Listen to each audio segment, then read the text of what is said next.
श्री हित हरिवंश महाप्रभु, प्रेम के अवतार, प्रेम का अवतार। नमस्कार प्रिय भक्तों और प्रेमी जनों, आज हम बात करेंगे एक ऐसे महापुरुष की जो स्वयं प्रेम के अवतार थे, जिन्होंने श्री राधा और श्री कृष्ण के दिव्य प्रेम रस को इस धरा पर बांटा। जी हां, हम बात कर रहे हैं श्री हित हरिवंश महाप्रभु की। ये वही महान संत हैं जिन्होंने राधा वल्लभ संप्रदाय की स्थापना की और जिन्हें स्वयं भगवान श्री कृष्ण की बंसी का अवतार माना जाता है। श्री हित हरिवंश महाप्रभु 16वीं शताब्दी के महान भक्त, कवि और संत थे। उनका समय लगभग 1473 से 1552 ईस्वी तक माना जाता है। वे ब्रज भाषा के अद्वितीय कवि थे और उनकी प्रमुख रचना है हित 84। लेकिन उनकी सबसे बड़ी पहचान यह है कि वे प्रेम भक्ति के अवतार थे और उन्होंने श्री राधा जी को सर्वोच्च शक्ति के रूप में स्थापित किया। अब सबसे महत्वपूर्ण, उनका जन्म कैसे हुआ। महाप्रभु के पिता का नाम था श्री व्यास मिश्र, जो एक महान विद्वान और ज्योतिषाचार्य थे। वे देवबंद, सहारनपुर, उत्तर प्रदेश के रहने वाले थे और मुगल बादशाह हुमायूं के दरबार में राजगुरु थे। एक बार बादशाह हुमायूं आगरा की ओर जा रहे थे और व्यास मिश्र जी उनके साथ थे। रास्ते में मथुरा के पास बादग्राम, आज का बाद नामक स्थान पर उनका शिविर लगा। उसी शिविर में वैशाख माह के शुक्ल पक्ष की एकादशी को, सोमवार के दिन, श्री हित हरिवंश महाप्रभु का प्रादुर्भाव हुआ। यह तिथि आज भी उनके भक्तों द्वारा बड़ी धूमधाम से मनाई जाती है। जब इस दिव्य बालक का जन्म हुआ तो बादशाह हुमायूं ने स्वयं इस उत्सव में भाग लिया। उनकी बहन गुलबदन बेगम ने अपनी पुस्तक हुमायूंनामा में लिखा है कि 10 दिनों तक शाही आदेश पर शराब और मांसाहार पर पूर्ण प्रतिबंध रहा और पूरे शिविर में दीपावली जैसी रोशनी और आतिशबाजी हुई। इतने बड़े बादशाह द्वारा इस प्रकार सम्मान, क्योंकि वे जानते थे कि यह कोई साधारण बालक नहीं बल्कि भगवान की बंसी का अवतार है। बालपन में ही महाप्रभु ने अपनी दिव्यता का परिचय दे दिया था। एक बार की बात है, वे देवबंद में अपने साथियों के साथ खेल रहे थे। खेलते खेलते अचानक गेंद एक गहरे कुएं में जा गिरी।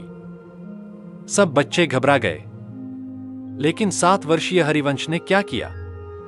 उन्होंने बिना किसी डर के सीधे उस गहरे कुएं में छलांग लगा दी। सब लोग चिल्लाने लगे, हाय, बच्चा डूब गया। लेकिन कुछ ही क्षणों में वे कुएं से बाहर निकले और उनके हाथ में थी भगवान की एक सुंदर मूर्ति। यह मूर्ति आज भी देवबंद में उनके पैतृक मंदिर में श्री राधा नवरंगीलाल जी के नाम से विराजमान है। जरा सोचिए, एक 7 वर्ष का बालक गहरे कुएं से भगवान की मूर्ति निकाल लाए।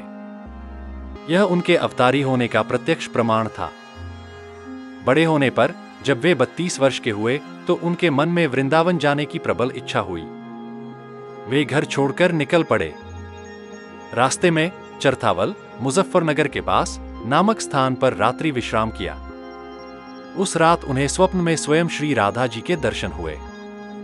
राधा जी ने उन्हें आदेश दिया, तुम आगे एक ब्राह्मण से मिलोगे जिसके पास मेरी एक प्रतिमा है।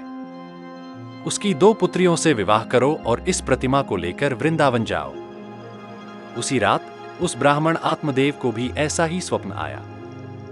अगली सुबह विधि के अनुसार महाप्रभु का विवाह उन 2 कन्याओं से हुआ और उन्हें वह दिव्य प्रतिमा मिली जो आज श्री राधा वल्लभ जी के नाम से विख्यात है।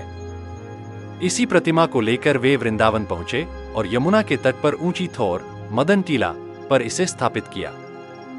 वृंदावन पहुंचकर उन्होंने सन 1535 में राधा वल्लभ संप्रदाय की स्थापना की। उनकी मुख्य शिक्षा क्या थी? एक प्राण 2 देह, अर्थात राधा और कृष्ण एक ही प्राण है 2 शरीरों में। उनके अनुसार परम सत्य स्वयं श्री राधा जी हैं और श्री कृष्ण उनके सबसे प्रिय एवं अंतरंग सेवक हैं। उनकी प्रमुख रचनाएं हैं: एक हित 84 पदों का संग्रह जो ब्रज भाषा में राधा जी की स्तुति में लिखा गया। 2 श्री राधा सुधानिधि स्तोत्रम, संस्कृत में रचित। उनके द्वारा स्थापित श्री राधा वल्लभ मंदिर वृंदावन के 7 प्रमुख मंदिरों में गिना जाता है। इस मंदिर की सबसे अनोखी बात यह है कि यहाँ श्री कृष्ण के साथ श्री राधा जी की कोई मूर्ति नहीं है, बल्कि उनके स्थान पर एक गादी रखी जाती है जो उनकी उपस्थिति का प्रतीक है। सन 1552 ईस्वी में महाप्रभु ने इस संसार से विदा ली। प्रिय श्रोताओं, श्री हित हरिवंश महाप्रभु सिर्फ एक संत नहीं थे, वे प्रेम के साकार रूप थे। उन्होंने हमें सिखाया कि भगवान तक पहुंचने का सबसे सरल मार्ग है प्रेम। न कोई कठिन साधना, न जटिल दर्शन, बस प्रेम। राधा जी के प्रति प्रेम और उस प्रेम के माध्यम से परम सत्य का साक्षात्कार। तो आइए उनके इसी प्रेम मार्ग पर चलने का प्रण करें। जय श्री राधे, जय श्री हरिवंश।